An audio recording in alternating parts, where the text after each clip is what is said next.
Alrighty guys, we have our oils here. They're prepped and ready to go. They're beautifully melted and translucent. My oil is sitting at 81.5 degrees. I have my lye here, and it is at 79.7 degrees. So these two are ready to go. Before we get started with this, I want to go ahead and prep my colors. So today, I'm going to be using Mediterranean Fig. It's this beautiful fig fragrance. This has 0% vanilla in it, and I also have my French Pear fragrance. These two blended together makes a beautiful combo, and we're going to have a French Fig. I'm going to be using Lettuce Natanus Green to represent the pear, and then for the fig, I decided to go with Tempest. Beautiful deep plum color. I got myself a teaspoon here, and we're going to start with a teaspoon of each. I always do the lighter color first, and then we'll do the darker color. I don't weigh my coloring, I'm not going to lie or exaggerate. That's not what I do. I just sort of dump it and go. Now we're going to bring our oil back in, and using about a tablespoon of the oil, I'm just going to put that in there. So I have my little electric mixer here. This is from Boston Kitchen, and I'm going to start with the green first. And I'm going to give that a good swirly girl. Get that color all beautifully incorporated. If this lightens up, that's perfectly fine, because a pear is a really soft green color. And if it's not where I want it to be, we can always go back and fix it later.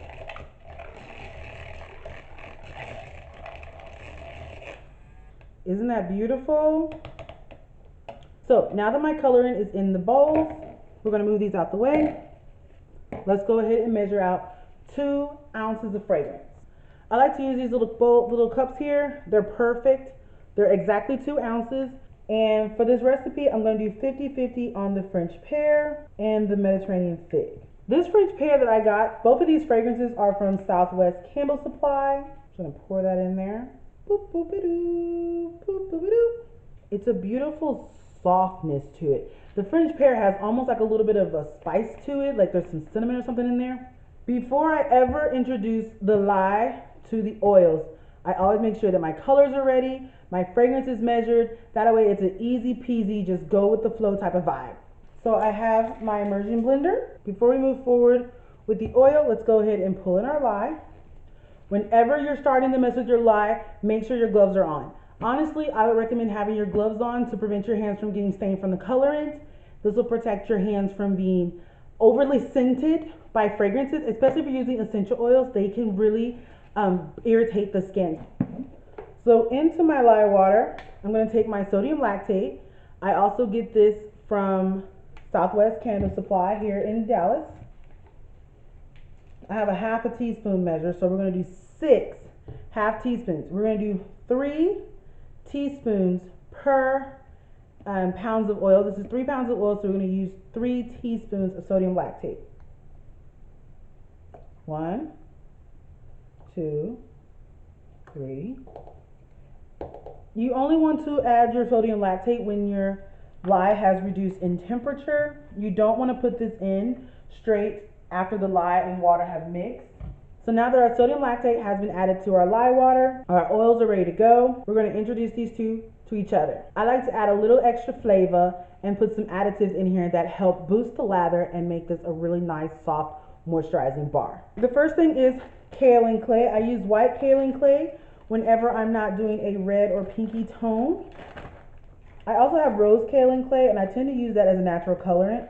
I'm going to take about 2 tablespoons worth, give or take. Kind of eyeball it. I just know that this is too big, and it was the first one I grabbed. This is like a fourth, so like a fourth of a cup, so half of this is plenty. Then I'm going to take some coconut milk powder. This particular brand comes with a scoop inside, and so for me, I find 3 of these little scoops that come in here to be plenty. So before we get the lye going, we're going to go ahead and take my immersion blender. Some people call it a stick blender. Give it a swirl, and I'm going to blend this on high to get that incorporated before adding the lye.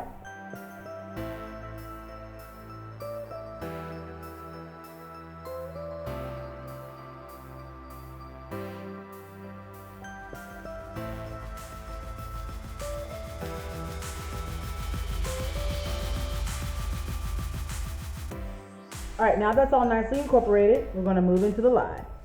I like to tilt the stick blender to the side. So we're gonna burp it, tilt it to the side, and then run the lye right down the stick blender. Now the lye's in, let's start to blend. We're gonna blend this on low for about 10 to 15 seconds, stirring with the stick blender.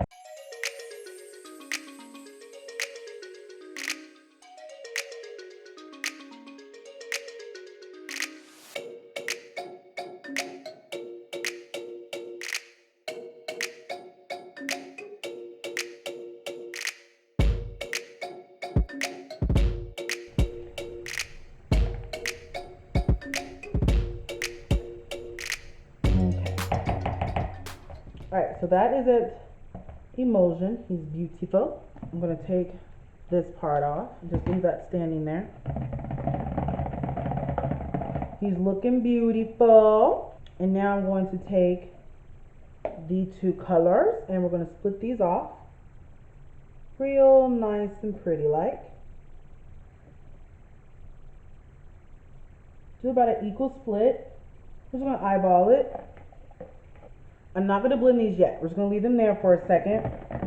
And we're going to focus on this one. My ending product is a little bit on the creamier side, and I kind of want that creamy side. So I'm actually going to leave this uncolored. And I'm going to take my fragrance, and I'm going to add about a third of it into this. I'm going to blend it using my little emulsifier here. Okay, that's beautiful. You can do the same thing over here. Just sort of burp it. Swirly, swirly, swirly. I want to make sure my color looks good. Now, this particular fragrance blend is new to me. It was something that I thought about when I was doing my fall inspiration for this season. I really love fall. So I'm going to go ahead and turn this on. I'm going to add another third into this purple color. I want that to be a deeper purple, so I'm going to grab another colorant. 1 second. I went on ahead and picked up this beautiful Pow Pow Purple Mica. This one is from Mad Micas. It looks blue on camera, but it's a beautiful deep, true purple in my opinion. It's really deep. I think it comes in the neon color, but I'm just going to add a little bit of this to amp up this purple color. So we're going to do about a smidgen. A smidge will do ya. Alright, so let's get that in there. Get it under my immersion blender. And if you don't do that, you will get poofs.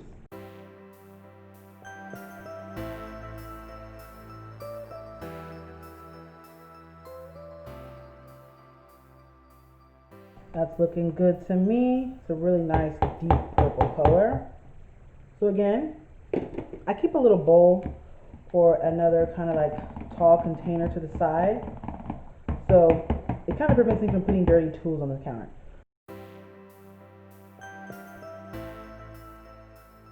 Checking the color. Ooh, that's a beautiful. That looks just like a pear. So let's go ahead and add our last of our fragrance in there.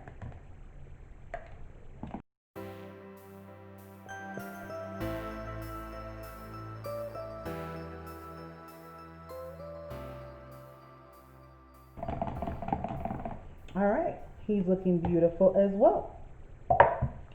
I have a 3-pound mold here. I've already sanitized and cleaned it.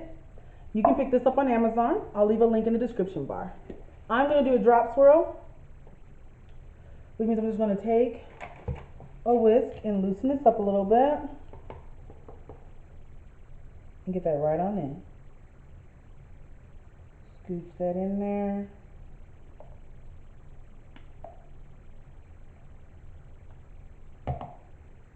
And then we're going to pick up the green, do the same thing.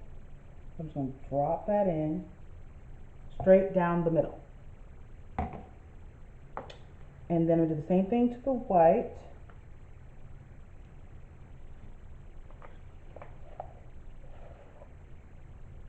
Kind of high.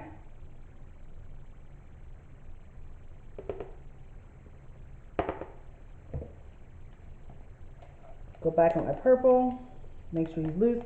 This was a little bit thicker than the other colors because I did blend this one more because I was adding on that Pow purple at the last minute. I'm gonna try to like plop it in, I think is where I'm gonna go with this. Whatever's left inside, I'm gonna leave that in there.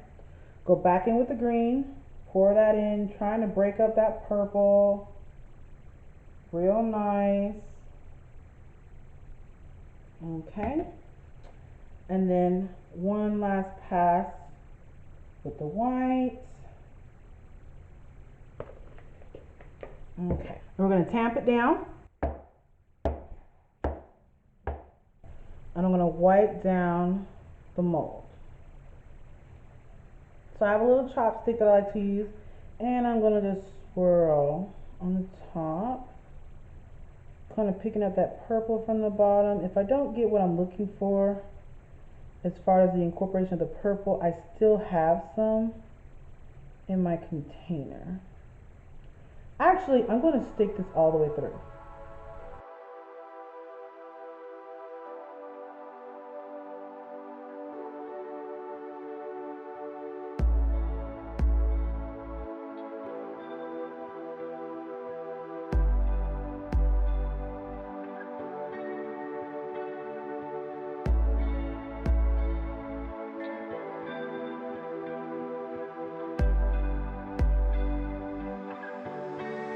Now I'm going to set this to the side and let this firm up. So I'm going to move this out my way. We're going to pull our containers back in, and I'm going to swirl these puppies and do an in the pot swirl. This is my favorite technique. So instead of like making an additional batch of soap frosting, I just take what's left over. I make 4 pounds of soap for a 3-pound mold. And the reason why I do that is sometimes I'll make individual bars of soap that are about 3 ounces. I put them out as gifts, freebies on the website with orders. So now that I have all of my soap in my bigger container, I'm going to cut down the middle, swirl a little bit, big scoopy lots. This is almost thick enough for what I want to do, but I don't want to over swirl this, so I don't want it to get muddy. In the meantime, let's peruse it with a towel and clean this mess up. Alrighty, so now that I've cleaned up a little bit, got rid of the excess equipment off the counter, gave it a good wiping, I'm now going to show you guys, like, this is a little thicker now, like you don't see him jiggly piggly. So I'm just going to take a scoop and I just literally plop it on like that. And then I will mound and mold this.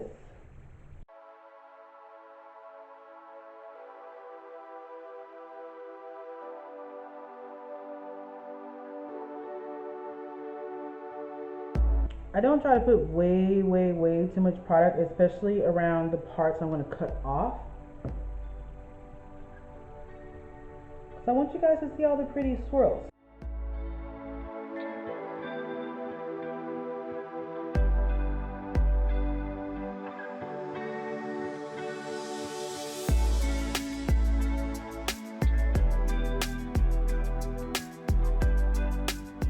Okay, get a popsicle stick. This is a very like mature fragrance, and so I thought this would be really nice. This blend is amazing, guys. Like, it really is amazing. When I made it, I was like, wow, that's a wow. Now this isn't piping, you know, like I'm not trying to bring out a piping bag. I just kind of want to make a little bit of texture on the top and sort of make it look like leaves. So that's why I'm folding it up, and then I'm gonna turn it around and do the exact same thing, just coming in the other way. It kind of gives like this braided pattern actually. It's kind of cool looking. Okay.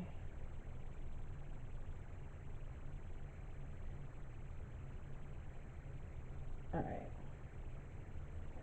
I'm gonna stop messing with it because if I keep going, there's no telling where we'll go. But there he is in all him glory. He's beautiful. He's gorgeous. Look at that. Look at that. to help reduce soda ash. Now some recipes really don't notice any ashing, but some people do. So now that's completely sprayed down, we're gonna go ahead and put these bad boys to bed, and we'll come back in 18 to 24 hours to unmold and slice and see what he's hiding on the inside.